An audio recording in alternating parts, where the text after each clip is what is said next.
Alhamdulillah alladzi arsala rasulahu bil huda wa dinil haqq liyudhhirahu 'ala ad-dini kullihi walau karihal musyrikun. Segala puji bagi Allah Jalla Jalaluh yang telah mengutus Rasulnya dengan petunjuk dan agama yang benar, agar Allah memenangkan agamanya di atas seluruh agama, walaupun orang-orang musyrik membenci hal itu. Allahumma salli wa sallim ala abdika wa rasulika sayyidina wa maulana Muhammadin wa ala alihi wa ashabihi ajma'in. Ya Allah, semoga salawat dan salam, berkah dan nikmat senantiasa Engkau curahkan untuk hamba kekasih-Mu, untuk baginda Nabi kita Muhammad alaihi salatu wassalam, untuk keluarga beliau, untuk istri-istri beliau, untuk putra-putri beliau, dan untuk seluruh sahabat Nabi. Semoga Allah meridhai kita bersama mereka. Amma ba'd. Bicara surga, kita semua tahu bagaimana Allah Jalla Jalaluh menciptakan surga untuk orang-orang yang bertakwa. Akan tetapi butuh perjuangan untuk masuk surga. Butuh pengorbanan untuk masuk surga. Di mana Allah Jalla Jalaluh mengatakan tentang surga itu, u'iddat lil muttaqin, disediakan untuk orang-orang yang bertakwa. Maka bagaimana kalau sebelum kita masuk surga akhirat, di dunia ini kita merasakan kenikmatan, kelezatan, kedamaian, ketentraman yang bakal dirasakan di surga. Sampai ada ungkapan seorang ulama yang mengatakan bahwa di dunia ini ada surga. Yang tidak memasuki surga itu di dunia, maka dia tidak akan memasuki surga akhirat. Surga itu adalah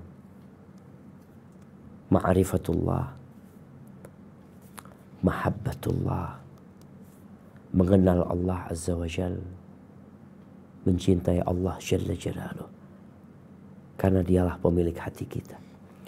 Jamaah rahimakumullah, kalau bicara surga, maka kita akan berbincang tentang tempat yang tiada suka dan duka, tiada duka dan luka, tiada kesedihan, tiada kegalauan, nggak ada depresi, nggak ada tangisan, nggak ada emosi, nggak ada berantem, nggak ada saling menyindir, nggak ada saling menyakiti, yang ada saling mencintai. Ikhwanan ala sururin mutaqabilin. Mereka adalah orang-orang yang bersaudara, mereka saling mencintai, mereka saling menghargai. Yang ada di surga akhirat adalah semua keindahan. Sedangkan di dunia nggak mungkin kita menghadirkan itu semua. Tapi ada yang dapat kita raih di dunia ini. Kalau bicara bagaimana kita menghadirkan surga di rumah kita, kebahagiaan, kedamaian, ketentraman, keridhaan di rumah kita, maka hal pertama yang harus dilakukan adalah menyamakan visi dan misi. Memang benar nih kita mau bikin surga di rumah kita, apa enggak? Seperti pasangan suami istri ketika mereka membangun rumah, biasanya mereka akan duduk bersama, mereka akan berpikir, kita mau bikin kolam renang nih, oke. Luasnya berapa? modelnya seperti apa. Terus kita mau bikin di rumah ini berapa kamar tuh? Ya kayaknya kita bikin 8 kamar. Loh banyak banget. Ya, insya Allah aku kepingin punya anak banyak umpamanya. Jadi ada hal-hal yang sudah direncanakan walaupun semuanya adalah mengikuti takdir dan ketentuan Allah Subhanahu wa taala. Allah Azza wa Jalla berfirman, jemaah, menceritakan bahwa ternyata manusia dalam kehidupan di dunia ini ada dua macam. Ada dua macam. Dan kita termasuk yang mana? Kita baca dulu ayat ini yang di surat Asy-Syura ayat 20.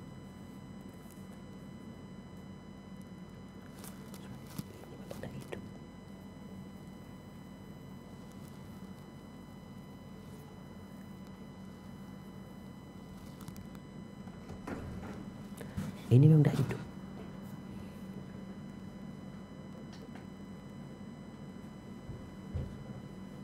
Nah, silakan dibaca.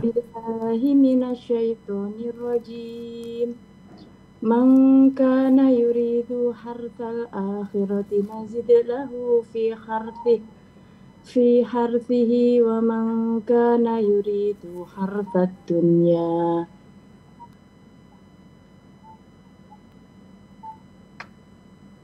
Naam, wa man kana yuridu harthad dunya wa man kana yuridu harthad dunya nu'tihi minha wa ma lahu fil akhirati min nasib. Barang siapa yang menghendaki keuntungan di akhirat, akan kami tambah keuntungan itu baginya, dan barang siapa yang menghendaki keuntungan di dunia, kami berikan kepadanya sebagian dari keuntungan dunia, dan tidak ada baginya suatu bagian pun di akhirat. Subhanallah jemaah. Ini ketentuan Allah. Allah berbincang tentang ambisi manusia. Ada yang ingin keuntungan akhirat. Itu yang ada dalam benak dia. Itu yang selalu dia pikirkan. Itu yang dia rencanakan. Maka Allah Azza wa Jalla mengatakan nazid lahu fi harthi. Kami akan tambahkan keuntungan dia, ladang dia, kesenangan dia, semua yang dia inginkan.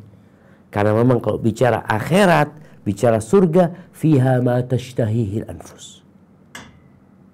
Di sana ada segala sesuatu yang diinginkan oleh jiwa manusia. Tapi kalau yang ingin keuntungan dunia, apakah Allah akan berikan dunia kepada semua? Enggak bisa. Lihatlah orang yang paling kaya di dunia. Apakah dia memiliki semua kenikmatan dunia? Enggak. Dia kepingin tetap muda, awet muda. Ya, dia akan jadi tua. Dia tidak ingin sedih. Dia tidak ingin bingung dengan usaha, perusahaan dia, tapi dia akan bersedih. Adalah bagian dunia yang diberikan kepadanya. Dan sudah menjadi sunnatullah dalam kehidupan dunia ini. Hari ini engkau tertawa, mungkin sore engkau menangis. Ketika Anda membaca tentang orang-orang terkaya di dunia ya, antum bisa ngelihat pagi hari dia nomor 1, sore hari dia nomor 2. Pagi hari, wah dia naik kekayaan dia, sore hari udah turun lagi. Laib, permainan aja dunia. Maka Allah katakan, nu'tihi minha. Kata Allah, kami akan berikan sebagian dari dunia ini. Tapi yang perlu menjadi catatan, Allah mengatakan wa ma lahu fil akhirati min nasib. Nggak ada bagian apa-apa di akhirat. Ahibati fillah, apa sih isi doa kita? Isi permohonan kita. Ketika ambisi kita dunia, wallah yang ada dalam benak kita dunia. Ketika kita berbicara, berbincang urusan dunia. Ketika kita menonton televisi, urusan dunia. Tatkala kita membuka handphone kita, masuk ke berbagai macam situs, atau kita buka aplikasi yang beragam, dunia. Supaya kita tahu kita ini sedang kemana sebenarnya. Kalau bicara kepingin surga di dunia, bukan itu surga di dunia.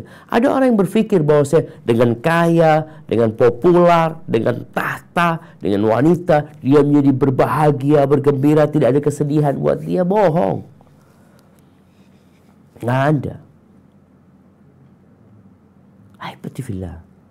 Nggak lama kita di dunia. Engkau buktikan tuh orang-orang yang paling kaya. Kemarin kita mendengar ada Ratu Elizabeth tuh, nggak salah. Berapa umurnya? Lihat kondisi dia. Apa yang dia miliki? Kemana dia tinggalkan semuanya? Nah, itu hakikat kehidupan dunia. Tapi ada sebagian orang yang selesai jamaah jadi bangkai. Oke lah, kita ngelihat bagaimana proses pemakamannya yang begitu mewah, disolat sama dunia. Jadi bangkai, jadi tanah. Selesai. Nggak ada yang dibawa. Oh, dilanjutkan oleh Pangeran Charles, dia jadi raja, bentar lagi mati. Dilanjut lagi, selesai semuanya. Dan kita lihat tuh orang-orang kaya, orang-orang bertahta, orang-orang berkuasa, dia akan menjadi tua, dia akan sakit-sakitan. Kemudian dia mati. La kekayaan, wala tahta, wala wanita, wala apa yang dibawa. Lihat prosesi, ada mahkota, dia ambil mahkotanya, nggak taruh di kuburan sana. Nggak ada gunanya di sana. Allah Azza wa Jalla berfirman di surat Al-Baqarah ya, ayat 200 sampai 202. Ini juga berkaitan dengan tadi ambisi orang. Benarkah engkau kepingin ada surga di rumahmu? Tapi engkau harus paham, apa sih surga itu? Coba kita baca surat Al-Baqarah ayat 200 sampai 202. A'udzu billahi minasyaitonir rajim. Bismillahirrahmanirrahim. Fa idza qadaytum manasikakum fadhkurullaha ka dzikrikum aba'akum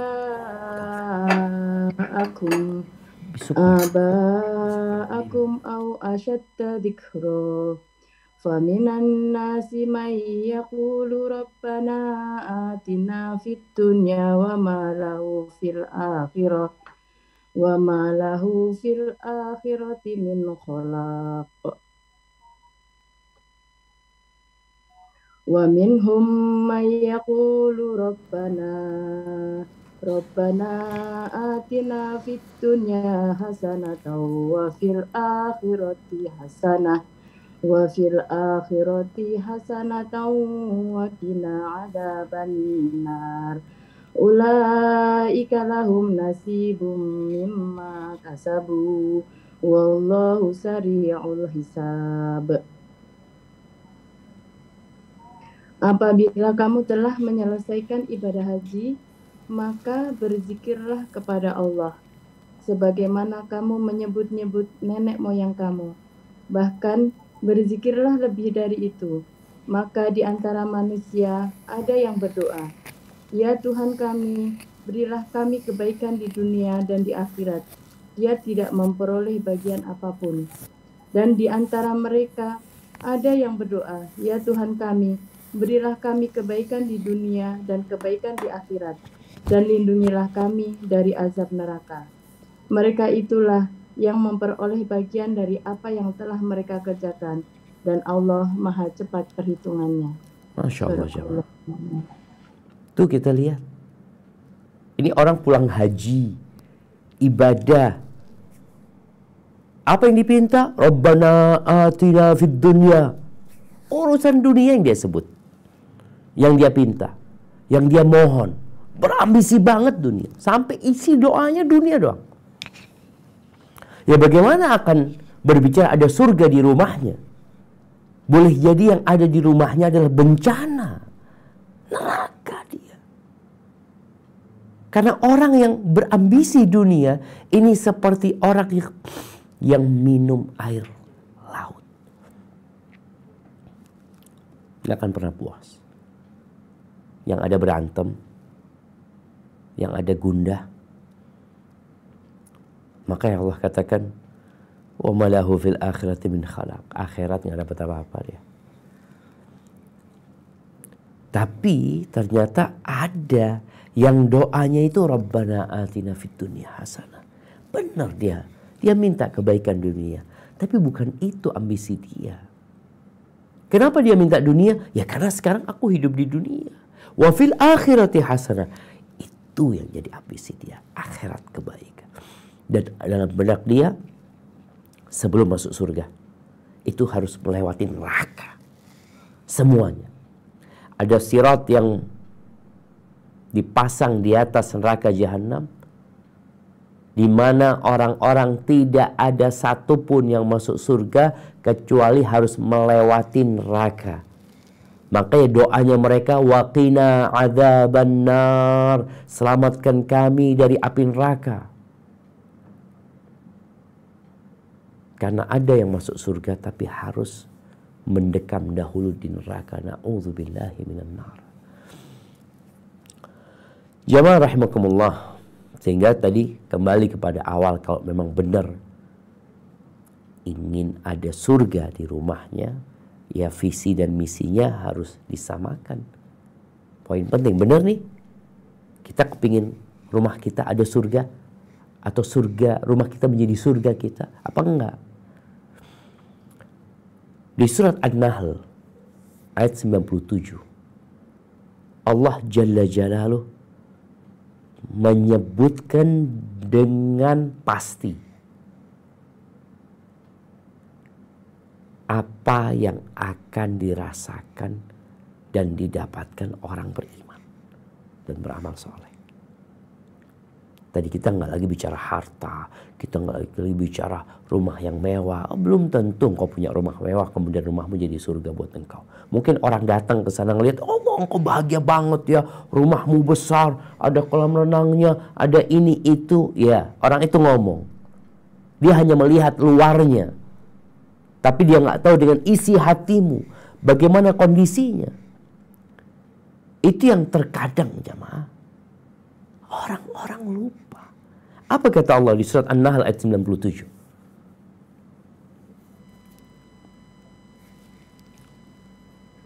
A'udzu billahi minasyaitonir rajim. Man 'amila sholihan min dzakarin aw untha wa huwa mu'minun falanuhyiyannahu hayatan thayyibatan walanajziyannahum ajrahum bi ahsani ma kanu ya'malun.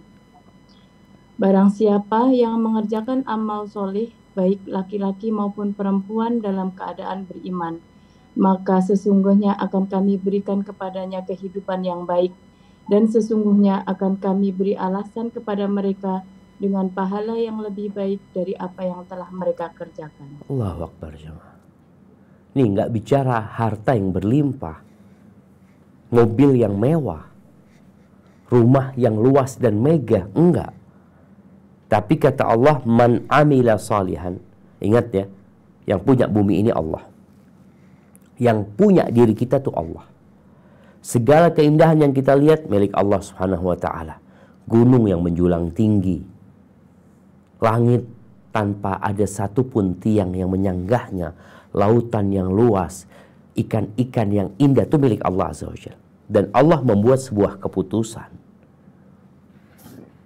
Man amila salihan. Barang siapa beramal soleh. Min dzakarin aw untha. Baik laki-laki atau wanita. Bukan hanya laki-laki, enggak. Islam ini untuk semua.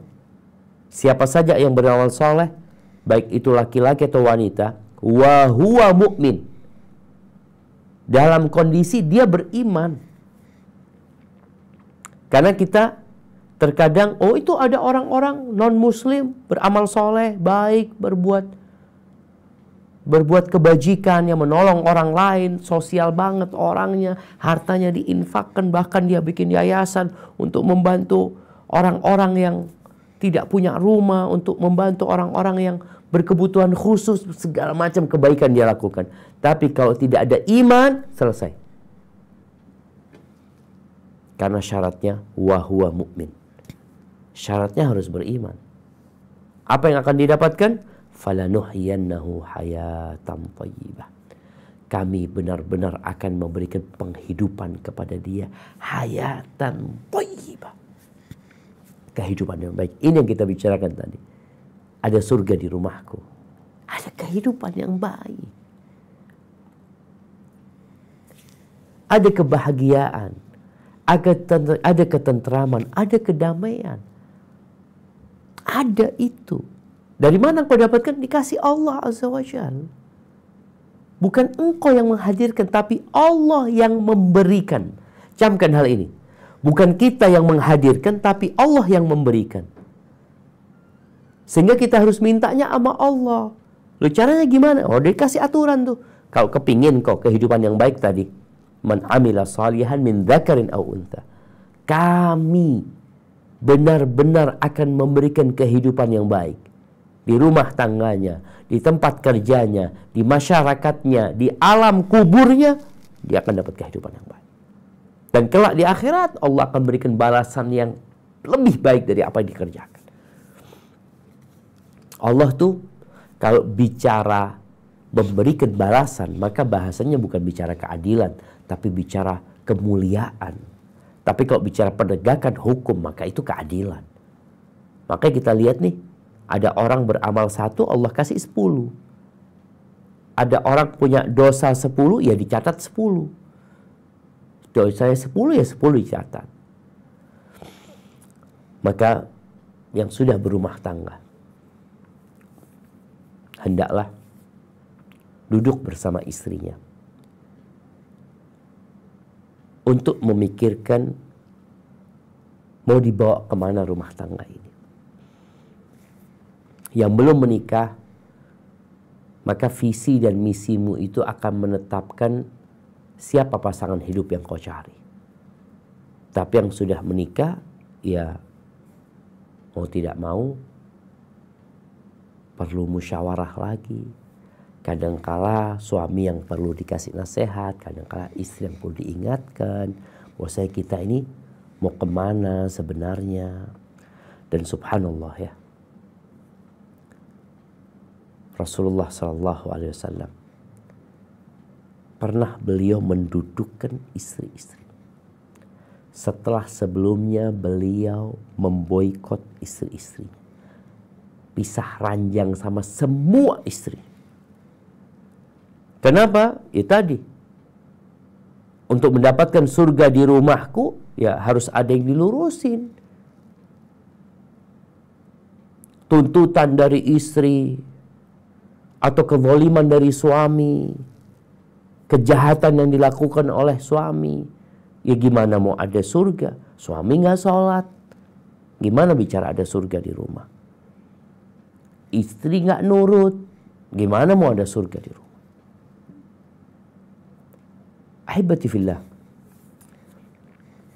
setelah Nabi SAW mendiamkan istrinya selama 1 bulan, lalu beliau mendatangi istrinya satu persatu. Untuk apa? Untuk menyamakan visi dan misi. Kalau bisa disamakan, kalau enggak ya udah berpisah. Masa kita mau hidup dengan pasangan hidup kita yang nggak nurut sama kita? Kita mau ke barat, dia mau ke timur. Yang ada berantem terus.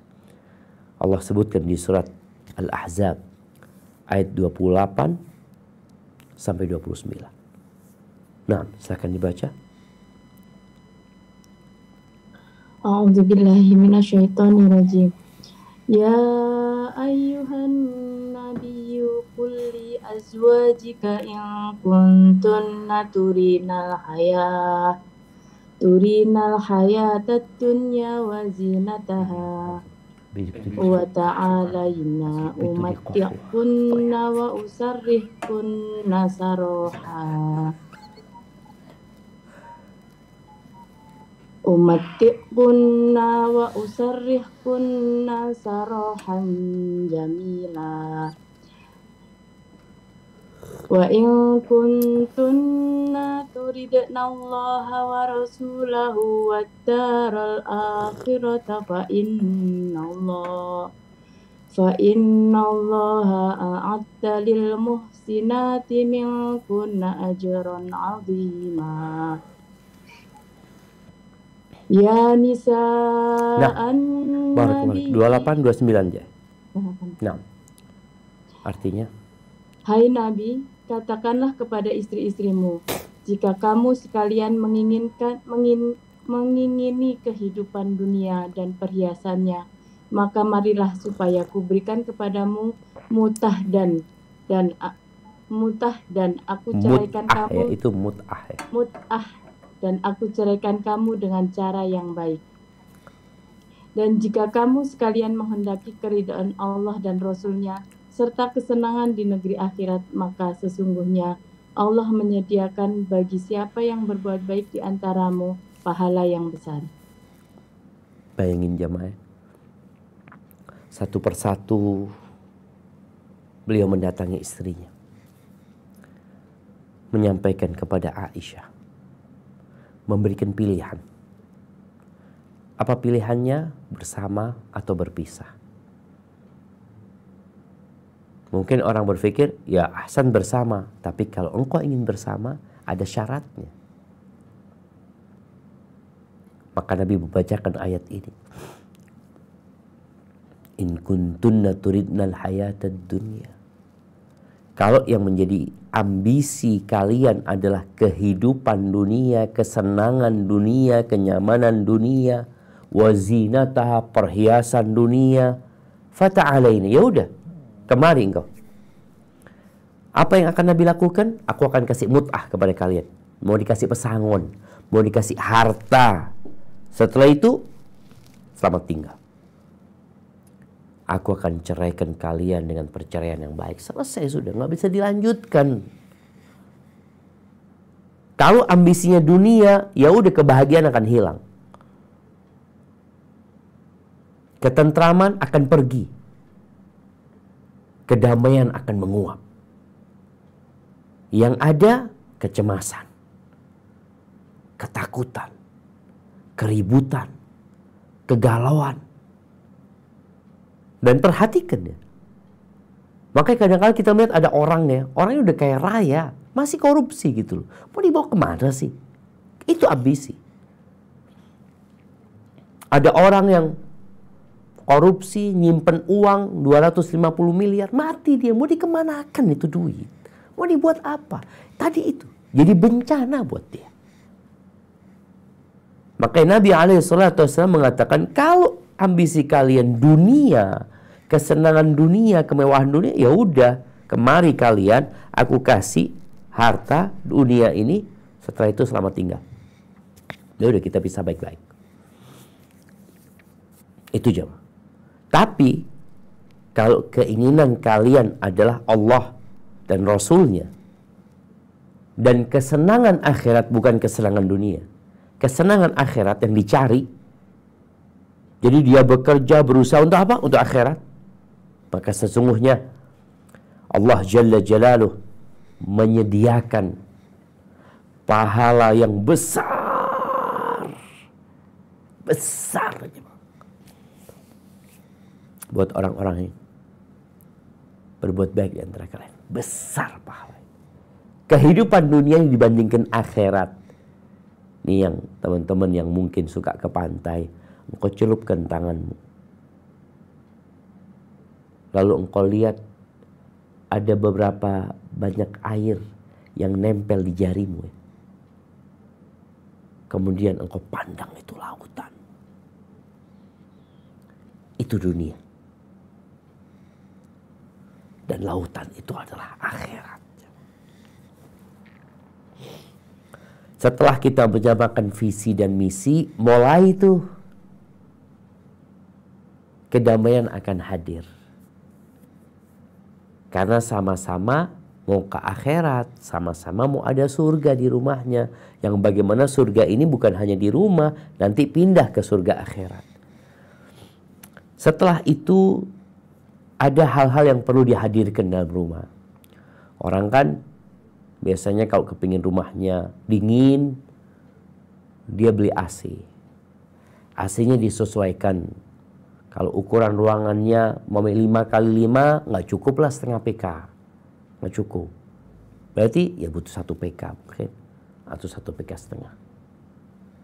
Baik, kalau bicara kulkas, mau kulkas yang seperti apa? Anak-anakmu berapa?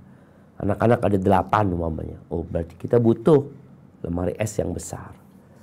Jadi disesuaikan. Dalam kehidupan seorang muslim yang benar-benar ingin ada surga di rumahnya, setelah visi dan misi disamakan, ya ada yang dibutuhkan. 3 hal yang dibutuhkan ya. Di hadis Thauban radhiyallahu taala anhu, ketika turun firman Allah di surat At-Taubah ayat 34-35 ya. Ini tentang orang-orang yang menimbun emas dan perak. Kan ada orang yang nyimpon, terus dia kumpulin seperti itu. Kemudian dia tidak melaksanakan kewajiban Allah di dalam hartanya.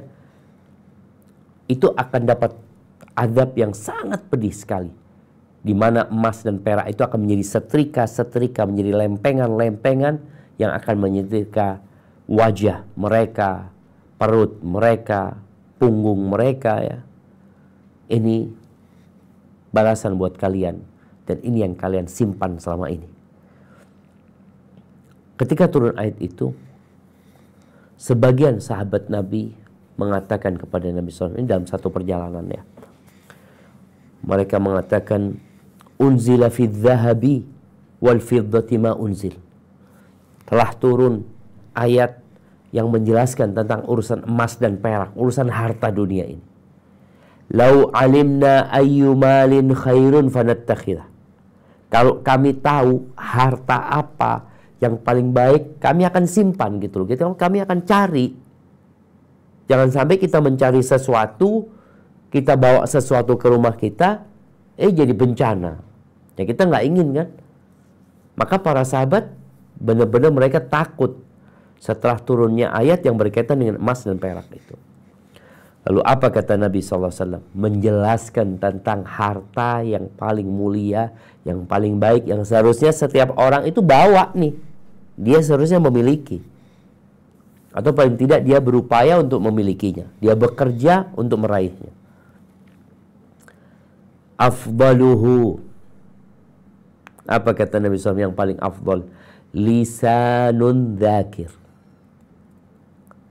Lisan yang pandai berzikir. Ini yang pertama. Jadi kalau mau menghadirkan ke rumah surga, tolong lisannya perbanyak zikir. Pagi dan petang selalu membaca zikir. Mau tidur baca zikir. Bangun tidur baca zikir. Doa bangun tidur. Makan ada zikirnya, selesai makan ada doanya. Masuk toilet berdoa, keluar toilet berdoa. Naik kendaraan berdoa. Jadi lisan yang senantiasa berzikir. Ketika duduk lisannya senantiasa mengatakan la haula wa la quwata illa billah. Atau dia membaca subhanallah walhamdulillah wa la ilaha illallah Allahu akbar wa la haula wa la quwata illa billah. Masya Allah. Rumah itu isinya zikir. Nabi SAW menyebutkan permisalan rumah yang di situ ada zikir dan rumah yang tidak ada zikir itu seperti rumah yang ada isinya dan rumah yang kharib. Seperti rumah yang ambruk jemaah. Rumah yang di situ ada bacaan Quran, ini masuk zikir juga membaca Al-Quran. Ada rumah yang nggak ada bacaan Quran dalamnya. Nggak ada sholat di dalamnya. Akhirnya rumahnya jadi apa ya? Mungkin rumahnya bagus, tapi kelihatannya suram. Mewah rumahnya, Tapi orang yang masuk, aduh, nggak bener nih. Jadi lisanun dzakir. Bukan perabotan yang mewah kalau ingin ada surga di rumahnya. Ada lisan yang pandai berzikir. Sebelum tidur ya, suami sama istri yang ngingetin, yuk baca dulu yuk. Baca ayat kursi. Baca ayat kursi. Allahu la ilaha illa huwal hayyul qayyum. Selesai baca ayat kursi, jangan lupa baca 2 ayat terakhir di surat Al-Baqarah. Amana rasulu bima unzila ilaihi min rabbih wal mu'minun kullun amana billahi wa malaikatihi wa kutubihi wa rusulih. Udah selesai baca itu, baca apa lagi? Baca qul huwallahu ahad, qul a'udzu birabbil falaq, qul a'udzu birabbin nas, sambil kemudian ditiupkan, diusapkan ke seluruh tubuhnya. Kemudian baca subhanallah 33 kali, alhamdulillah 33 kali, Allahu akbar 34 kali. Ya Allah jemaah, tuh surga kebawa di rumahnya. Baca doa sebelum tidur. Allahumma qini adzabak yauma tab'atsu ibadak. Ya Allah, selamatkan aku dari azabmu pada hari Kau membangkitkan hamba-hamba. Maka coba kita perhatikan, rumah kita ada zikir enggak? Sebagian yang ada suara musik di rumahnya, dia pikir dengan dia menyetel musik keras-kerasan, dia serasa di surga. Makanya kadang-kadang kita lihat ada orang setel musik di rumahnya itu, sampai kaca jendelanya itu bergetar. Ini banyak terjadi. Sampai kadang-kadang di masyarakat itu ada pawai sound dengan musik besar-besaran. Sampai ada cerita teman, ya Allah Ustaz, itu yang namanya pegangan pintu di rumahnya sampai jebol. Kena suaranya musik itu. Der, der, der. Lama-kelamaan bautnya itu semakin terbuka. Oh, dengan adanya televisi, rumah jadi surga. Mungkin sebagian orang menghadirkan internet di rumahnya, ada YouTube, ada apalah acara-acara film itu dia tonton, rumah jadi surga. Enggak. Makanya kita lihat orang itu kadang-kala kalau nonton film lagi, nonton, enggak cukup kalau nonton film. Sampai kapan kau nonton film? Karena ada yang kering di diri dia. Makanya kadang-kala kita bingung ya, ada orang ini terkenal, artis, public figure, narkoba. Mengkonsumsi ada obat-obat terlarang. Emangnya dia gak bahagia? Emangnya gak ada surga di rumahnya? Gak ada. Jadi sekali lagi jangan berpikir dengan kita punya media hiburan di dalam rumah sehingga kita jadi betah dalam rumah. Yang ada orang akhirnya sabu-sabu, obat-obat penenang. Kenapa? Ala bidzikrillah tatma'innul qulub. Dengan mengingat Allah, hati itu menjadi tenang, damai. Makanya kalau mau cari harta yang paling mulia, yang pertama lisanun dzakir. Lisan yang pandai berzikir, pandai mengingat Allah Azza wa Jal. Allah suruh kita fadhkurullah dzikran katsira, berzikir yang banyak. Zikir itu ada 2, ada zikir muqayyad, ada zikir mutlak. Ada zikir yang sudah diatur jumlahnya, waktunya, dan ada zikir yang mutlak, udah bebas, engkau perbanyak, engkau sambil duduk, emak-emak di rumah sambil nyapu, baca la ilaha illallah wahdahu la syarikalah, lahul mulku wa lahul hamdu wa huwa ala kulli syai'in qadir. Sambil goreng, dia bersalawat kepada Nabi alaihi salatu wassalam. Ahibati fillah. Ini yang pertama. Jadi kalau mau belanja di pasar atau kemanapun kau pergi, beli lisan yang berzikir. Bawa ke rumahnya. Soalnya orang-orang kalau ke pasar kan, oh ini bagus, ini bagus, ini bagus, ini bagus. Bawa lisan yang berzikir ke rumah tangganya.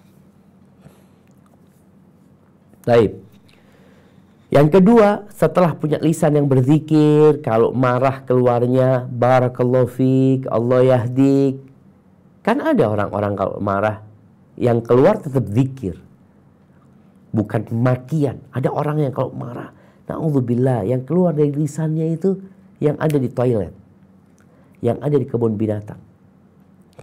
Setelah engkau punya lisan yang berzikir, yang kedua, carilah qalbun syakir, hati yang bersyukur, yang nerima. Wallahi jamaah, hati yang menerima dengan takdir Allah. Mungkin suaminya di PHK, dia nerima. Mungkin suaminya datang membawa uang yang tidak banyak, atau boleh jadi gak bawa apa-apa. Tapi tatkala dia bersyukur kepada Allah Subhanahu wa taala, jadi surga. Makanya sampai Imam Syafi'i mengatakan, idza kunta dza qalbin qanu'in fa anta malikud dunya sawa.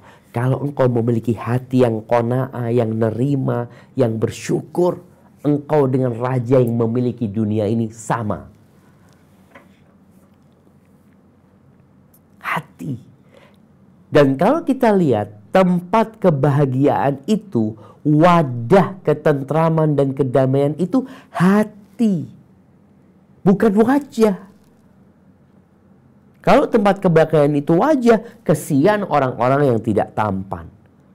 Kesian wanita-wanita yang tidak cantik. Kenapa? Berarti dia nggak akan pernah bahagia.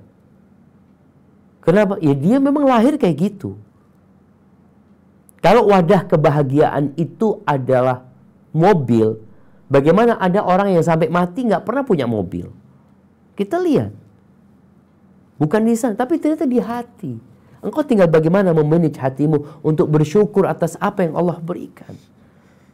Makanya untuk memanage hati yang bersyukur ini, Rasul SAW menyuruh kita melihat kepada yang di bawah kita. Unduru ila man huwa asfala minkum, wa la tanduru ila man huwa fawqakum. Lihatlah kepada yang di bawah kalian, jangan melihat kepada yang di atas kalian. Kenapa? Fahuwa ajdaru an la tazdaru ni'matallah alaikum. Karena hal itu akan lebih pantas buat kalian, agar tidak meremehkan nikmat yang Allah berikan kepada kalian. Ini orang kadang-kadang lupa. Bicara nih, rumah. Ada seorang istri berangkat ke tempat kawannya, ke rumah kawannya. Ada acara ini dan itu, pulang. Dia jadi ngomong sama suaminya, oh bang, Masya Allah di rumahnya fulan itu ada ini, ada itu. Dia punya ayunan, dia punya kolam renang, dia punya ini, mejanya bagus, kursinya bagus, gordennya bagus. Terus kata suaminya, ya, terus mau apa? Terus mau apa? Mau apa coba? Tatkala kita melihat yang di atas kita, yang ada bencana, kita nggak akan bersyukur. Ngelihat rumahnya hordennya udah lama, kursinya udah bolong-bolong. Bersyukur sama Allah. Nabi SAW, bagaimana beliau menghadirkan surga di rumahnya dengan tadi menerima kondisi yang ada. Beliau kadang-kala datang ke rumah istrinya bertanya, ada yang bisa dimakan? Kata istrinya nggak ada, yang ada cuma air. Apakah kemudian beliau marah-marah? Apakah kemudian istrinya menuntut lebih kepada Nabi SAW? Setelah turunnya ayat yang Ahzab itu nggak ada lagi tuntutan dari istrinya. Nabi SAW mengatakan, idzan ana shaim. Kalau gitu hari ini aku puasa. Hari ini aku puasa. Qalbun syakir. Hati yang bersyukur. Ada yang anaknya semua perempuan. Ada yang anaknya semua laki-laki. Ada yang nggak punya anak. Emangnya orang kalau nggak punya anak nggak bisa dapat surga di rumahnya? Bisa. Kenapa? Karena dia punya hati. Bagaimana dia menata hati ketika dia tidak punya anak? Lawang istrinya Nabi Aisyah aja nggak punya anak. Nggak punya anak. Hafsah nggak punya anak. Istri Nabi pada nggak punya anak. Tapi mereka nerima. Maka hati yang bersyukur ini benar-benar harus ditata. Karena kita masih hidup di dunia gitu loh. Tapi tatkala kita menerima dengan semua kondisi, ya selesai. Bagaimana sampai Nabi SAW mengatakan, ajaban li amril mu'min, ya, sungguh menakjubkan urusan orang yang beriman. Sungguh menakjubkan. Loh, kok bisa? Inna amrahu kullahu lahu khair. Semua urusan dan kondisi orang beriman ini baik. Semuanya, mau suka, mau duka, mau kaya, mau miskin, semua urusannya baik. In asabathu sarra syakar. Kalau dia ditimpa oleh sesuatu hal yang menyenangkan dia, mendapatkan rizki ini itu, dia bersyukur. Dan itu baik buat dia. Bagaimana kalau ditimpa sesuatu yang kurang menyenangkan, dia bersabar. Dan itu baik buat dia. Yang seperti ini tidak dimiliki kecuali orang yang beriman. Kalau kita belum bisa seperti ini, berarti masih ada masalah dengan iman kita. Qalbun syakir, jemaah. Nabi SAW mengatakan, irda bima qasamallahu lak takun aghnan nas. Ridhalah engkau dengan apa yang Allah berikan kepadamu. Apa yang kau dapatkan, engkau ridha. Terus engkau akan jadi orang paling kaya di muka bumi. Di sini orang tua perlu mendidik anak-anaknya agar anak-anaknya tidak tertipu dengan dunia ini juga, agar menjadi orang yang bersyukur.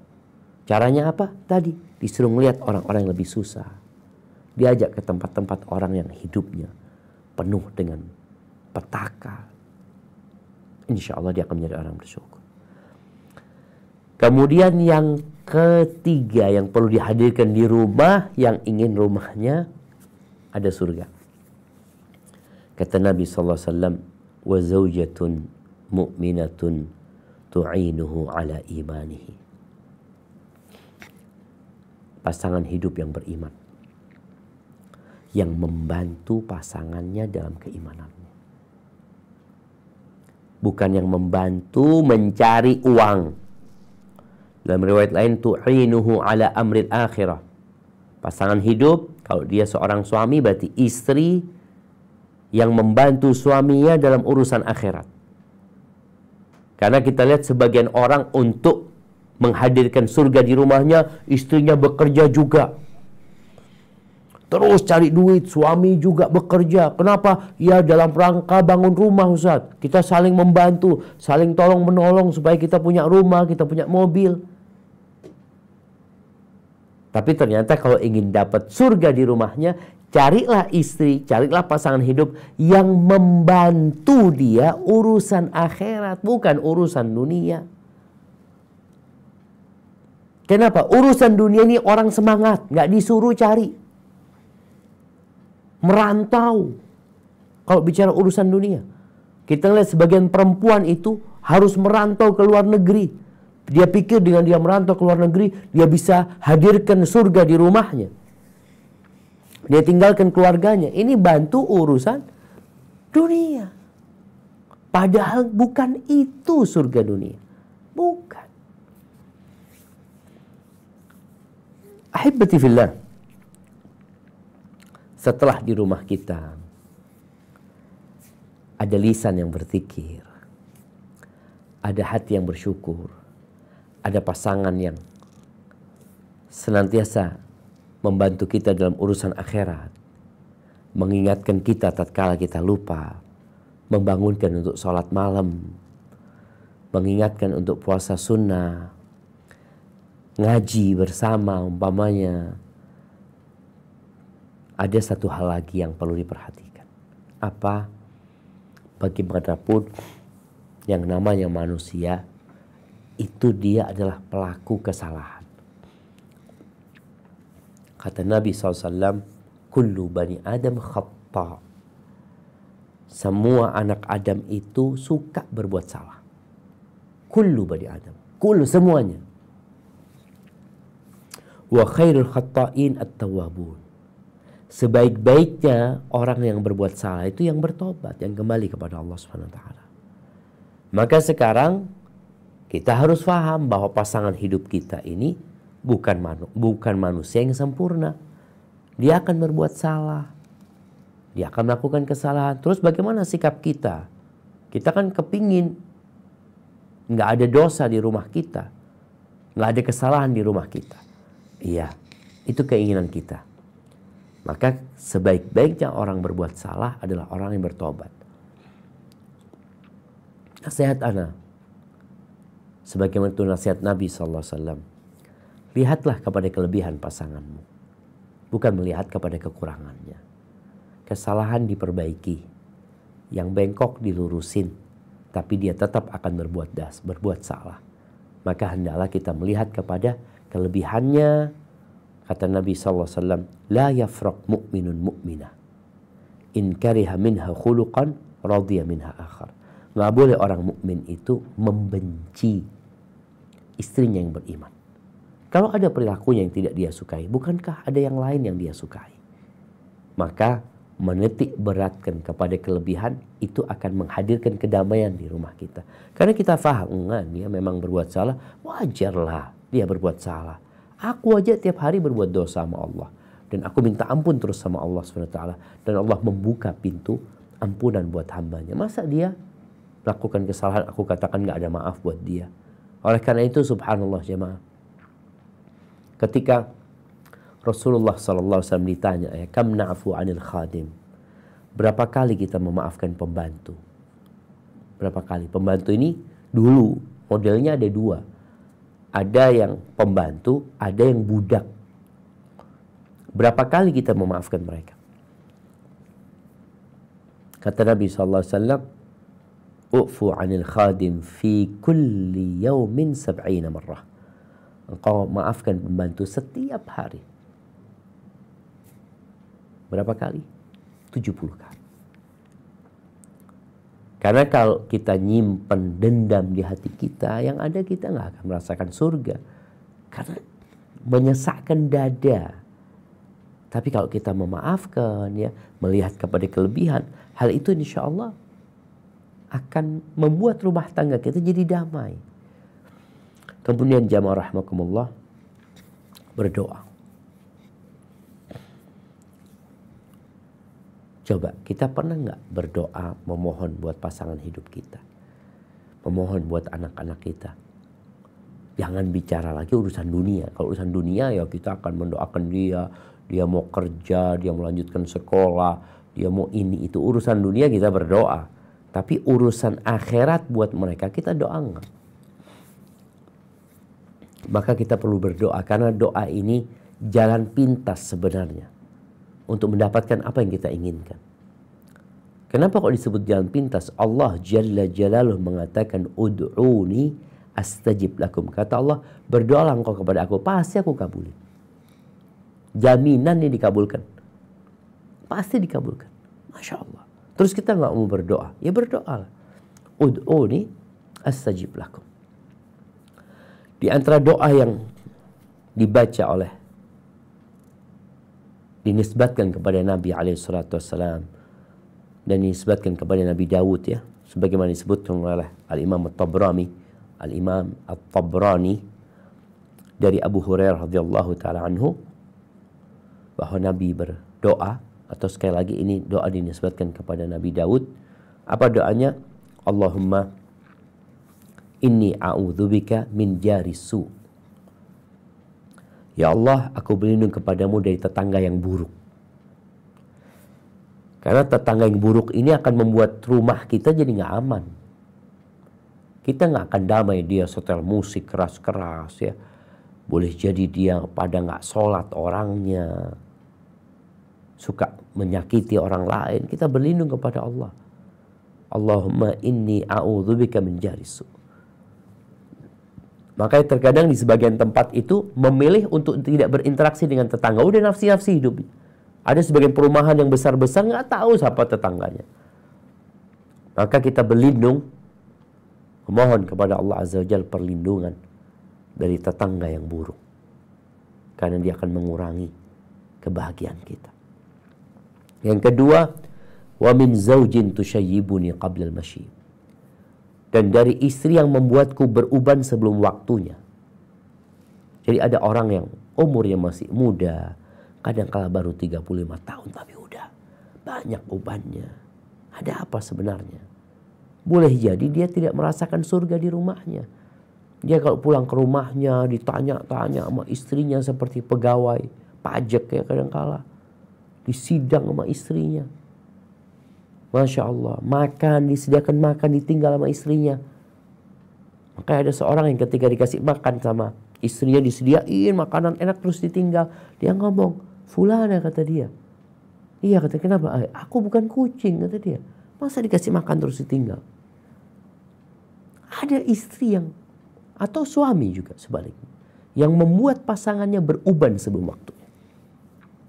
Makanya kadang-kadang kita ngeliat kalau ada seorang laki-laki, kita udah beruban banget nih ya.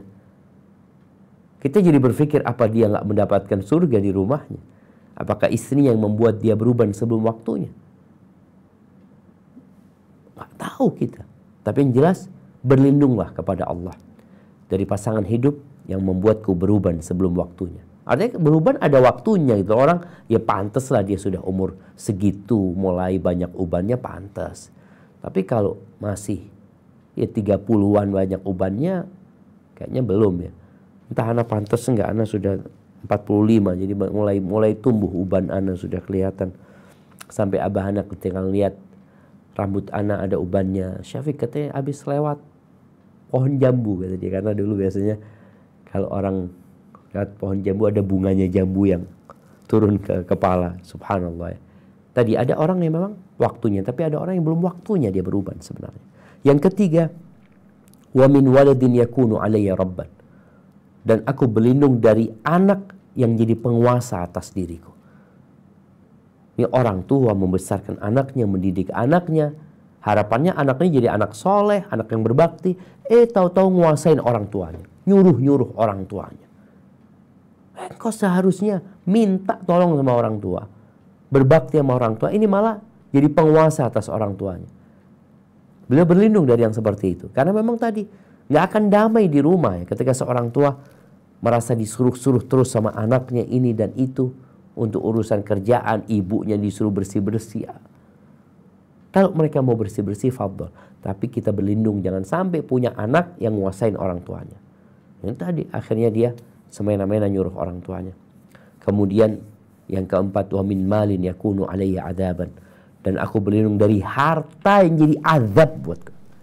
Berapa banyak orang hartanya banyak nggak bisa nikmatin hartanya. Karena dia terus nyari lagi terus. Mau sodakoh bingung dia. Ada orang yang kerjanya terus ngitung duitnya, jadi azab. Usaha di sana, usaha di sini, nggak bisa tidur dia kadang-kala, makan nggak enak, sering merenung, bingung. Jadi azab hartanya, jangan sampai. Karena tadi, buat apa engkau punya harta kalau ternyata tidak menghadirkan kedamaian di rumah. Kemudian yang terakhir, beliau berlindung wa min khalilin makirin, dari kawan dekat yang pandai bermakar, pandai bertipu muslihat ya. Ainahu tarani wa qalbuhu yar'ani, matanya terus memperhatikan aku, perhatikan, dilihatin dengan matanya, hatinya terus mengontrol. In ra'a hasanatan dafana, kalau melihat kebaikan ditutup-tutupin. Wa in ra'a sayi'atan adza'aha, tapi kalau melihat keburukan, disebarin kemana-mana. Na'udzubillah min dzalik. Maka jamaah, bagi yang ingin menghadirkan surga di rumahnya, engkau perbaiki imanmu, perbaiki visi dan misimu, kemudian hadirkan peralatan-peralatan, perabotan yang menyebabkan surga itu ada di rumah kita. Hadza wallahu a'lam bishawab. Itu yang dapat Ana sampaikan, kurang lebihnya mohon maaf. Ana kembalikan ke moderator. Jazakumullah khair.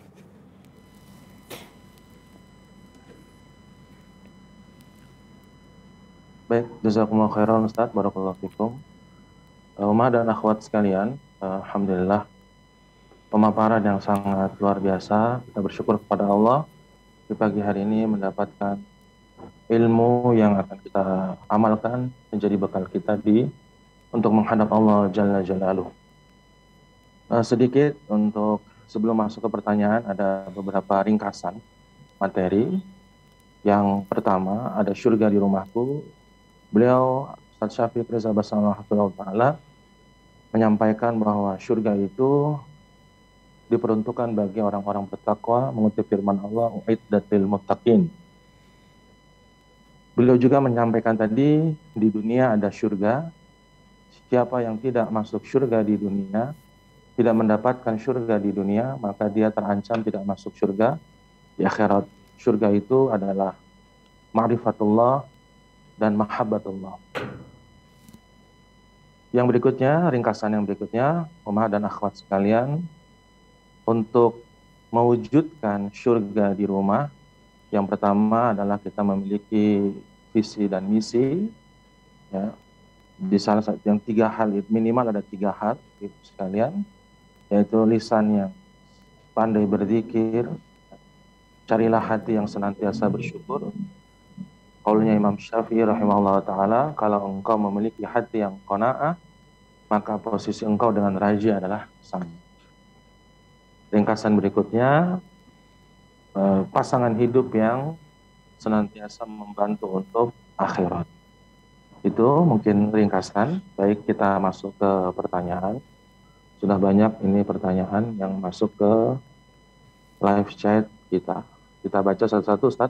Ini pertanyaan pertama. Assalamualaikum warahmatullahi wabarakatuh. Assalamualaikum, Ustaz. Semoga rahmat senantiasa menyertai Ustaz dan keluarga. Afwan, Ustaz, bagaimana memanajemen hati agar istiqomah untuk selalu bersyukur? Kita tahu hati selalu berbolak-balik. Kadang hati selalu bersyukur, qanaah, alhamdulillah ala kulli hal. Tapi begitu ada masalah bertubi-tubi, hati jadi cenderung menggerutu. Bagaimana cara menguatkan hati untuk tetap bersyukur ketika ada masalah bertubi yang rasanya sulit terpecahkan? Jazakumullah khairan. Masya Allah. Na'am, barakallahu fiik. Ya, mungkin pertanyaan itu mewakili banyak orang ya. Ada saat-saat kita sulit mengingat kebaikan yang Allah berikan kepada kita, padahal banyak sekali. Disebabkan ada masalah yang tadi dikatakan bertubi-tubi. Sebenarnya masalahnya itu bisa dihitung ya.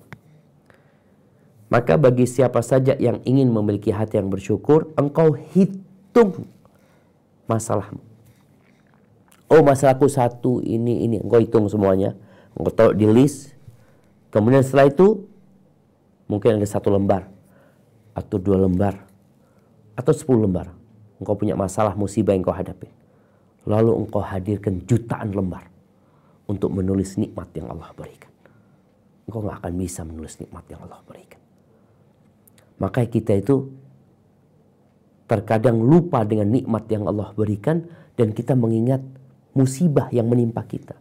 Allah Azza wa Jalla mengatakan, wa in ta'uddu ni'matallahi la tuhsuha. Kalau kalian hendak menghitung nikmat Allah, gak bakalan dapat kalian ngitung. Makanya cerita seorang yang dipenjara gara-gara dia punya utang 800.000 real ya. Kira-kira 2,4 miliar. Kemudian dia dipenjara dan di penjara dia ingin bunuh diri ketika itu. Lalu datengin sama Ustaz. Kata Ustaz, engkau apa masalahmu? Aku punya utang, kata dia. Aku gak bisa bayar gitu loh. Ini jadi beban buat aku. Utangmu berapa, kata dia. Ya tadi 800.000 real. Udahlah aman masalah utangmu. Betul Syekh, kata dia, kata dia. Tapi ada syaratnya nih. Apa syaratnya, kata dia? Engkau punya hati, aku mau ambil hatimu dengan harga sekian, 500.000 real. Kemudian engkau punya ginjal, aku hargain sekian. Kemudian engkau punya mata, aku hargain sekian. Pokoknya dengan jumlah yang sudah jutaan real. Kata orang ini ngomong, Syekh, emangnya ana jualan spare part, Syekh? Kata dia. Enggak. Tapi engkau ingin menghilangkan semua spare part itu dengan bunuh diri. Engkau lupa dengan nikmat yang Allah berikan kepadamu. Engkau punya kekayaan yang banyak sekali. Subhanallah jemaah. Tapi kalau orang itu orang yang dikasih penyakit, kadang-kadang dikasih penyakit ya, dia hendaklah melihat kepada yang di bawah dia. Dia akan tahu kalau ternyata dia masih lebih baik daripada orang lain. Makanya untuk menata hati, untuk memiliki hati yang pandai bersyukur, yang pertama, bandingkan nikmat Allah yang banyak sekali, yang engkau tidak akan mungkin dapat menghitungnya, dengan apa? Dengan musibah yang menimpamu. Yang kedua, bandingkan kondisimu dengan orang-orang yang di bawahmu. Insya Allah akan tumbuh syukur itu. Yang ketiga, berdoa dengan doa yang diajarkan Nabi SAW kepada Mu'ad bin Jabal. Allahumma a'inni ala dzikrika wa syukrika wa husni ibadatik. Ya Allah, bantulah aku untuk senantiasa mengingatmu, bersyukur kepadamu, dan beribadah yang baik. Baca doa di akhir setiap sholat. Baca doanya Nabi Sulaiman. Rabbi auzi'ni an ashkura ni'mataka allati an'amta alayya wa ala walidayya. Ya Allah, bantulah aku, berikan taufikmu kepadaku agar aku dapat mensyukuri nikmat-nikmat yang kau berikan kepada aku dan kepada kedua orang tuaku. Maka dengan seperti itu semoga ya kita menjadi hamba Allah yang bersyukur. Hadza wallahu a'lam bissawab. Masya Allah. Baik Ustaz, pertanyaan berikutnya ini dari akhwat di Tangerang. Assalamualaikum warahmatullahi wabarakatuh Ustaz. Waalaikumsalam warahmatullahi wabarakatuh. Semoga Allah selalu menjaga Ustaz dan tim para admin Muslimah Khairun Nisa serta kaum muslimin wal muslimat dimanapun berada. Amin.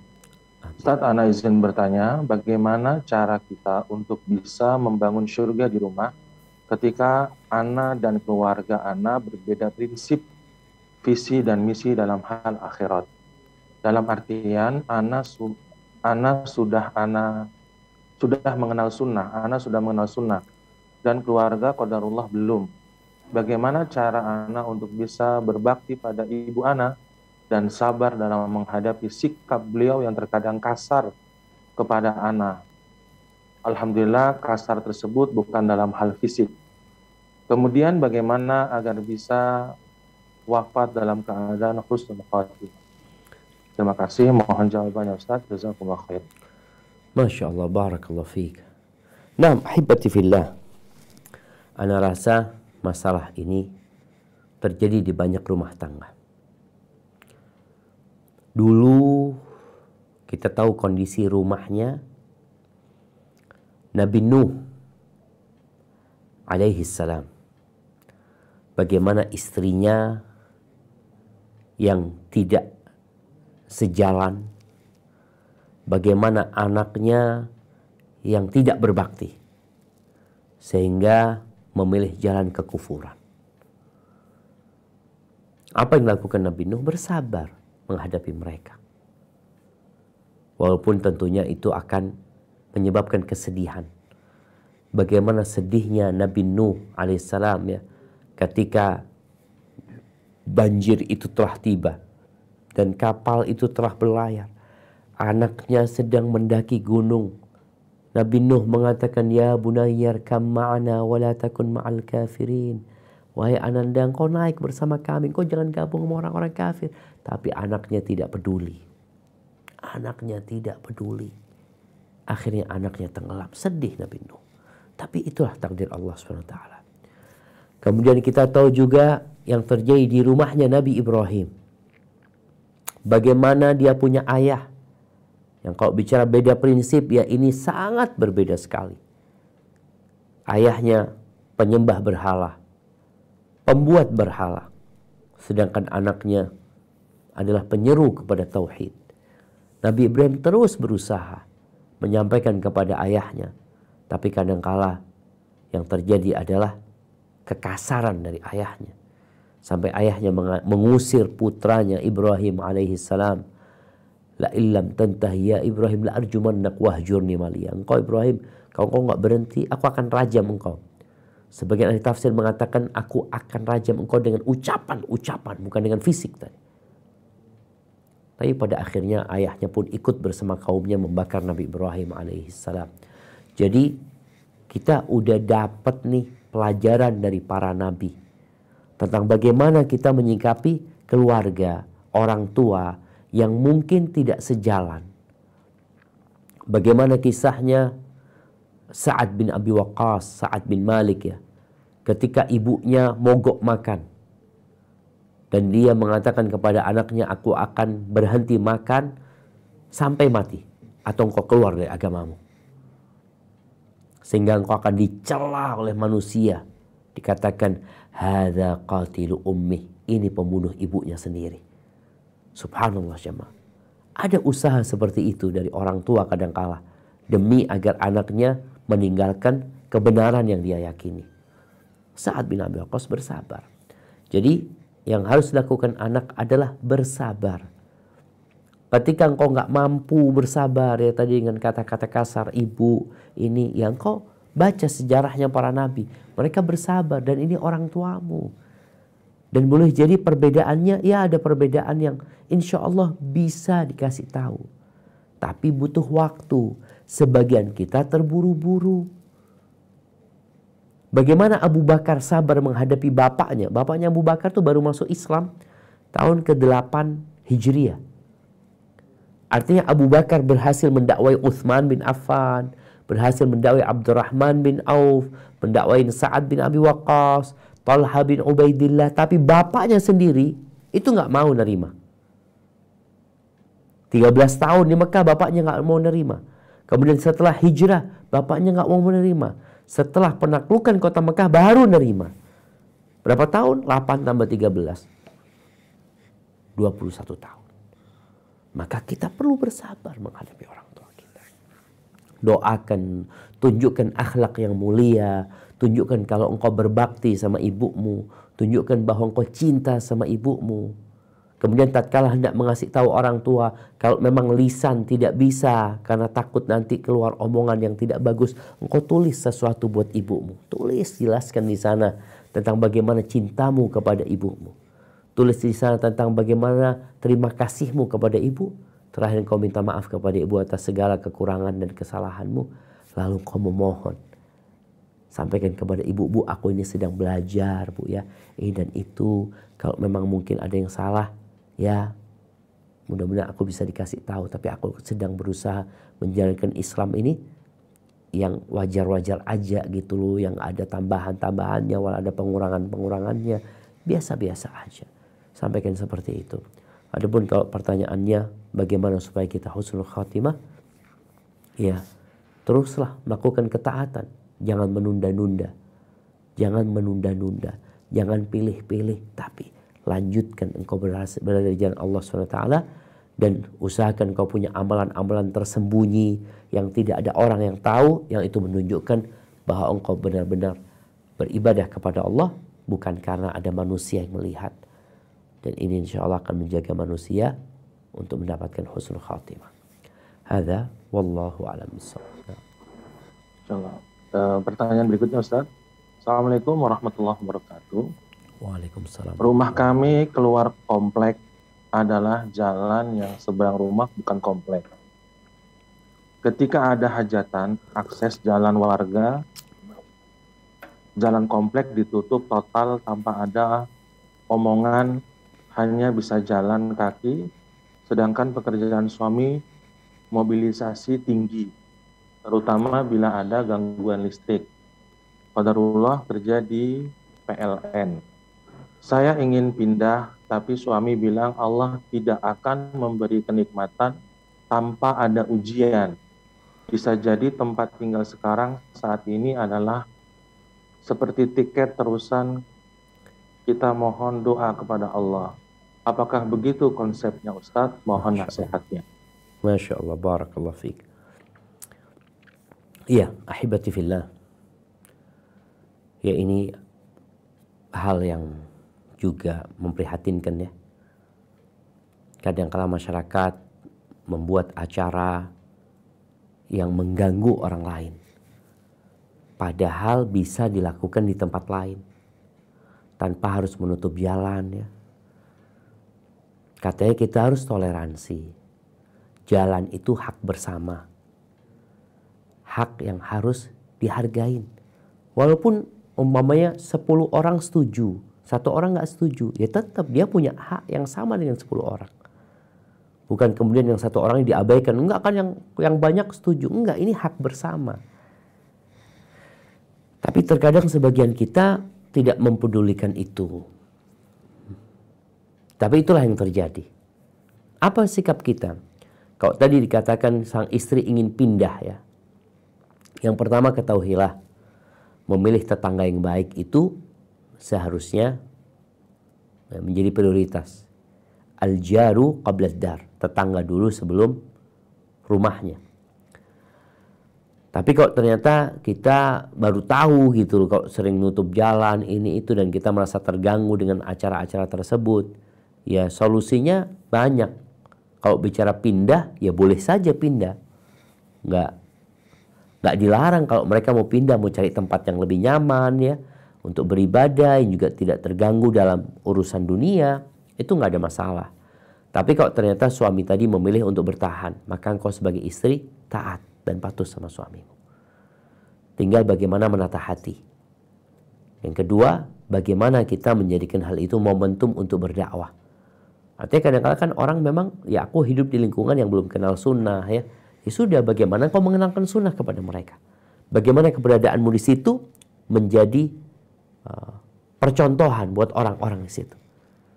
Orang-orang akan mengatakan, fulan Masya Allah, anaknya sholat di masjid. Orang tuanya sholat di masjid juga. Dia suka berbagi dengan masyarakat. Bukan kita cari pujian ya dari mereka. Enggak, kita enggak boleh. Tapi bagaimana kita mengenalkan sunnah kepada mereka, bahwa sunnah itu indah. Bahwa ajaran Nabi SAW adalah ajaran yang sangat mudah dan tidak merepotkan orang lain. Mungkin suami berpikir, ya udahlah kita tinggal di sini, kita sabar sambil mengenalkan dakwah ini kepada masyarakat, itu semoga jadi pahala yang lebih besar. Selama kita tidak terfitnah dan tidak tergoda di tempat itu, sehingga keimanan kita jadi turun. Jadi engkau taat sama suamimu, dan semoga hal itu menjadi tadi tiket untuk menuju ke tempat yang lebih indah di sisi Allah Subhanahu wa taala. Hadza wallahu a'lam bissawab. Insyaallah. Pertanyaan berikut, Ustaz. Bismillah. Ustaz Alfan mau bertanya, bagaimana hukumnya seorang istri berpuasa sunnah tapi diam-diam tanpa bilang suaminya? Karena kalau ngasih tahu pasti gak dibolehin. Alasannya karena suami gak puasa, ya istri gak puasa juga. Dan sebelum puasa sunnah, sang istri sudah memenuhi kebutuhan suami pada malam hari. Jazakumullah khairan atas jawabannya. Masya Allah. Barakallahu fiik. Subhanallah jamaah. Ini kadangkala ada perempuan-perempuan yang ingin puasa, tapi suaminya tidak memperbolehkan. Akhirnya dia puasa sembunyi-sembunyi. Ahibati fillah. Rasulullah SAW ya, beliau menjelaskan tentang bagaimana tingginya kedudukan suami, yang merupakan surga dan nerakanya istri. Yang seorang istri bisa masuk surga gara-gara gak berterima kasih sama suaminya, gara-gara kufur sama suaminya. Beliau alaihissalatu wassalam mengatakan, la tasumul mar'atu wa zawjuha syahidun illa bi'idni. Tidak boleh perempuan itu berpuasa dalam kondisi puasa suaminya ada ya, suaminya ada di rumah. Maka kalau dia mau puasa, dia harus punya izin dari suami. Kalau dia ingin puasa, dia harus dapat izin dari suaminya. Loh gimana kalau nggak diizinkan? Jangan puasa. Loh tapi aku kepingin puasa. Dicatat udah sama malaikat. Engkau dicatat puasa. Jadi subhanallah ya, betapa indahnya agama Allah ini. Jadi seorang wanita yang ingin puasa, kemudian suaminya tidak memberikan izin, pahala puasa dicatat. Ini keindahan agama Allah Subhanahu wa taala. Engkau tetap taat sama suamimu dan engkau dapat pahala puasa. Karena engkau udah niatin tadi puasa. Artinya kalau suami ngasih izin, engkau udah puasa gitu. Bukan engkau niat yang ya kepingin puasa tapi nggak jadi puasa. Bukan, engkau sampai tadi dikatakan, sampai dia puasa tanpa memberitahu suaminya. Maka bagi seorang istri, hendaklah engkau taat dan patuh sama suami. Kalau suaminya ada di rumah. Tapi kalau suaminya tidak ada di rumah, engkau nggak perlu izin puasa. Nggak perlu. Karena memang ya nggak ada suaminya di rumah gitu. Dia mau puasa, mau apa. Nggak ada masalah, suaminya sedang keluar kota ya. Suaminya sedang safar, ini itu, silahkan kau berpuasa. Jadi nasihat ana, tetap engkau taat dan patuh sama suamimu. Walaupun engkau akhirnya nggak puasa. Tapi tetap dicatat insyaAllah pahala puasa untuk dirimu. Hadza wallahu a'lam bissawab. Baik, masih ada waktu Ustaz, kita lanjutkan pertanyaan berikut. Afwan Ustaz, mohon nasihatnya. Alhamdulillah ala kulli hal. Saya dan suami sedang diuji dengan harta, di mana kami masih harus tinggal di rumah orang tua kami secara bergantian, mengejar rezeki untuk membayar sekolah anak dan lainnya. Hal ini membuat suami saya cukup tertekan, sehingga hampir 24 jam suami memegang HP untuk mengejar operasional usaha kami, dan seringkali suami saya bermuka masam di depan saya dan anak-anak kami. Mungkin karena beban yang sedang dipikirkan olehnya. Saya juga merasa suami menjadi lebih dingin pada kami, termasuk dingin kepada orang tuanya. Pernah saya bantu untuk memberikan solusi, namun suami terkesan tidak mau diberi solusi oleh saya. Mungkin saya sebagai istri juga masih banyak kekurangan. Mohon nasihatnya untuk saya Ustadz, apa yang harus saya lakukan? Masya Allah, barakallahu fiik. Iya. Kalau bicara apa yang harus dilakukan, yang pertama engkau banyak berdoa buat suamimu. Doakan suamimu semoga dimudahkan urusannya, semoga dikasih hidayah dan petunjuk sama Allah SWT. Lalu engkau kalau bisa bikin doa juga, tuliskan doa buat suami.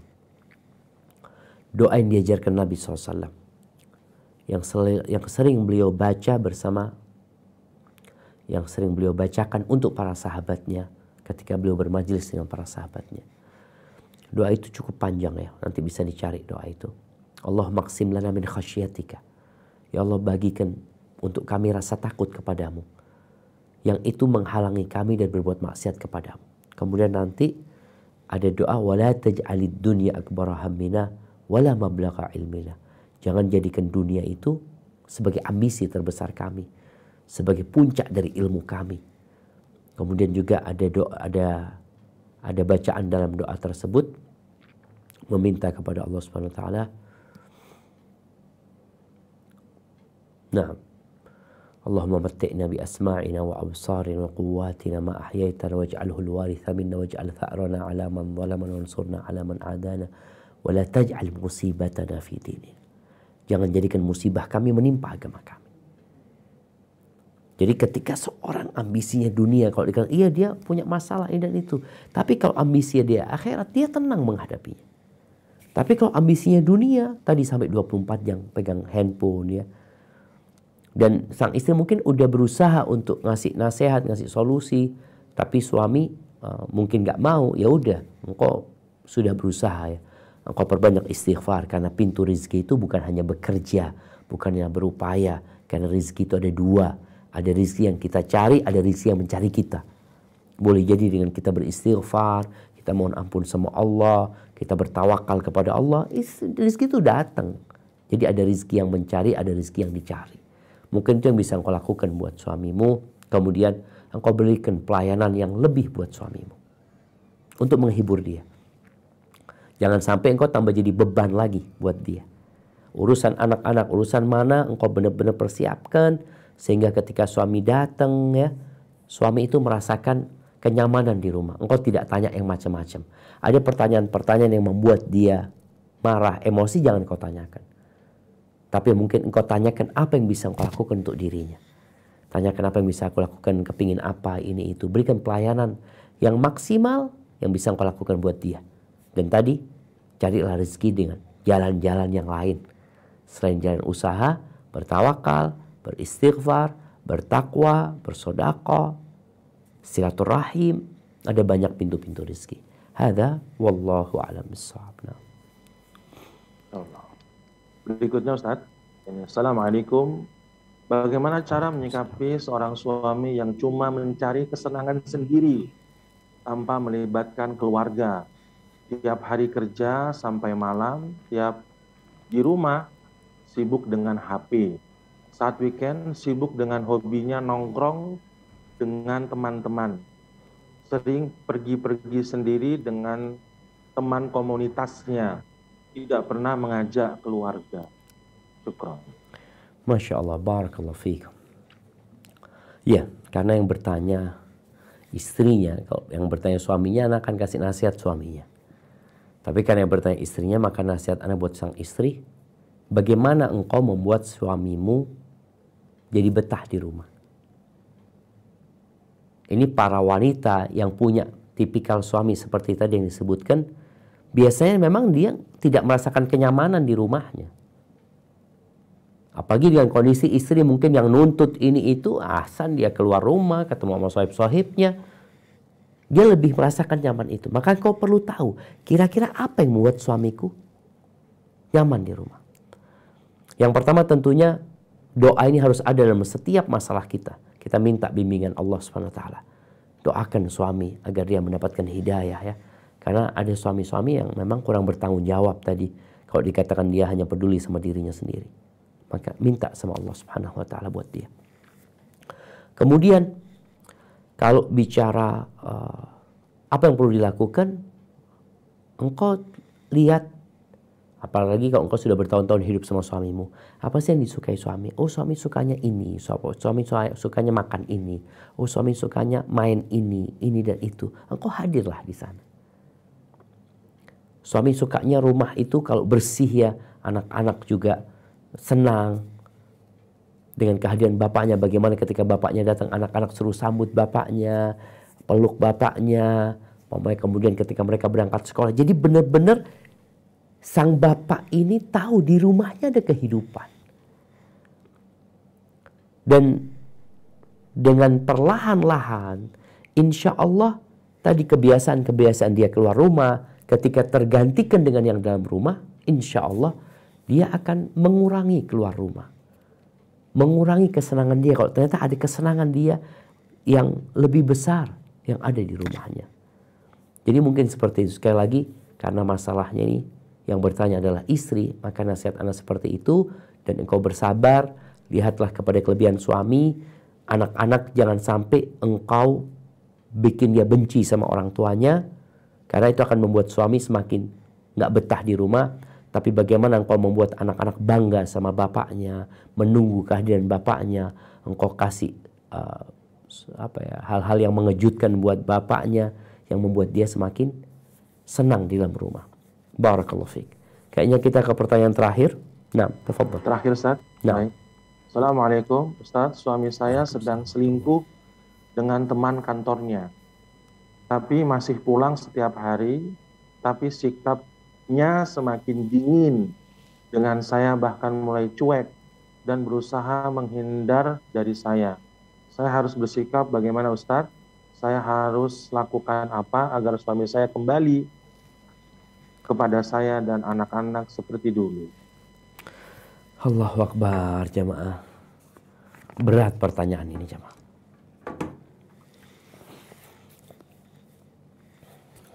Ketika laki-laki dan wanita berbaur di satu tempat, di sekolah, di tempat kerja, maka setan akan menjadikan momentum itu momentum untuk menyesatkan manusia. Tadi dengan perselingkuhan yang akhirnya menjadi sesuatu yang dianggap oleh masyarakat biasa. Anak-anak SMA pada pacaran, pada berzina, anak-anak kuliah seperti itu, orang-orang di tempat kerjanya juga melakukan seperti itu karena memang lingkungannya mendukung untuk melakukan itu. Na'udzubillah min dzalik. Dan yang pertama buat sang istri, yang bertanya ya, hendaklah engkau bertakwa kepada Allah SWT. Dan engkau perlu memandang kalau benar yang terjadi, suamimu berzina, berselingkuh dengan teman kerjanya, maka yang dilakukan suami adalah dosa besar. Engkau jangan berpikir bagaimana suamimu balik kepada dirimu. Tapi yang harus dipikirkan bagaimana suamimu balik ke Allah Subhanahu wa Ta'ala, bukan kepada dirimu. Karena kalau bicara dia kembali kepada dirimu, dia akan digoda lagi, dan terus dia digoda sama perempuan lagi. Karena sebagian perempuan nih, yang ada di benak dia mau melabrak perempuan yang jadi teman berzinanya suaminya. Itu yang ada dalam benak dia. Supaya suaminya balik kepada dia. Nggak penting suamimu balik kepada dirimu. Kalau dia nggak kembali kepada Allah Subhanahu wa Ta'ala, apa gunanya? Engkau akan disakiti lagi. Maka yang harus ada dalam benakmu bagaimana suamimu balik kepada Allah. Bukan balik kepada dirimu dan kepada anak-anak. Tolong hal ini menjadi titik berat ya. Semua rumah tangga yang pasangan hidupnya berzina, yang dipikirkan bukan dia kembali kepada dirimu, tapi kembali kepada Allah SWT. Allah Azza wa Jalla mengatakan, وَتُوبُوا إِلَى اللَّهِ جَمِيعًا. Bertobatlah kepada Allah. Karena kesalahan yang dia lakukan bukan berkaitan dengan kesalahan berbuat salah kepada dirimu, tapi kepada Allah Azza wa Jalla. Maka yang pertama, ya ajak suamimu untuk mengingat akhirat. Tadi Anda bicara tentang visi dan misi. Ajak suamimu untuk ziarah kubur ya. Mengingat bahwasanya kehidupan ini nggak lama. Datang ke tempat orang-orang yang terkena bencana. Ajak suamimu datang kajian. Ajak suamimu ngaji ba'dal maghrib, umpamanya di waktu tertentu, ngaji bersamamu dan anak-anak. Minta kepada suamimu untuk membacakan tafsir umpamanya Al-Fatihah buat engkau dan anak-anak. Jadi diajak suami kepada Allah. Semoga dengan cara itu dia kembali kepada dirimu insya Allah. Ketika dia takut sama Allah, maka dia akan menjaga istrinya, akan tanggung jawab dengan anak-anaknya. Bukan kembali kepada dirimu, tapi kembali kepada Allah Subhanahu wa Ta'ala sambil terus didoakan. Tapi ketika itu tidak terjadi, maka jangan pernah takut dengan perceraian. Karena apa gunanya engkau punya suami yang tidak bertakwa kepada Allah Subhanahu wa Ta'ala, yang melakukan perzinaan, yang hari ini berzina, mungkin selesai sama perempuan ini, mungkin nanti dia akan ganti dengan wanita yang lain, mungkin dia akan ganti dengan wanita yang lain. Apa gunanya engkau punya suami yang dimurkai Allah Azza wa Jalla? Makanya kadang-kadang ada wanita takut, nanti gimana kalau anak cerai Ustaz sama suami anak-anak gimana? Ingat, yang kasih rizki buat engkau, yang kasih rizki buat anak-anak bukan suami, bukan tempat kerja, bukan orang tua, tapi Allah Azza wa Jalla. Sampai Allah mengatakan kepada orang tua, nahnu narzuquhum wa iyyakum, kami yang kasih rizki kepada anak-anak kalian dan kepada kalian. Karena kadang-kadang perasaan itu ada. Aku ini bergantung sama suami. Jangan bergantung sama suami. Loh, aku nggak bekerja, bergantung sama Allah Azza wa Jalla. Pintu rizki itu bukan hanya dengan bekerja. Dengan kau bertakwa kepada Allah di rumah, menjalankan tugasmu sebagai seorang ibu, sebagai seorang istri, Allah kasih rizki. Ketika terjadi perceraian, terbukti jamaah. Berapa banyak orang-orang yang di PHK, yang diputus mata pencahariannya, tapi mereka hidup. Bahkan lebih nyaman hidupnya. Karena memang yang memberi rizki itu adalah Allah Azza wa Jalla. Barakallahu fiik, itu yang dapat Anda sampaikan, kurang lebihnya mohon maaf. Wassallallahu ala nabiyyina Muhammadin wa ala alihi wasallam. Ana kembalikan ke moderator. Jazakumullah khairan Ustaz. Barakallahu fikum. Semoga kajian kita pada pagi hari ini Allah berikan keberkahan dan ilmu yang sudah disampaikan oleh beliau Ustaz Syafiq Reza Basalamah hafidhahullah taala bisa kita amalkan pada kehidupan kita sehari-hari. Baik ummah dan akhwat sekalian, demikian kajian kita pada pagi hari ini. Kita akhiri kajian kita dengan doa kafaratul majlis. Subhanakallahumma wa bihamdika asyhadu an la ilaha illa anta astaghfiruka wa atubu ilaik. Assalamualaikum warahmatullahi wabarakatuh.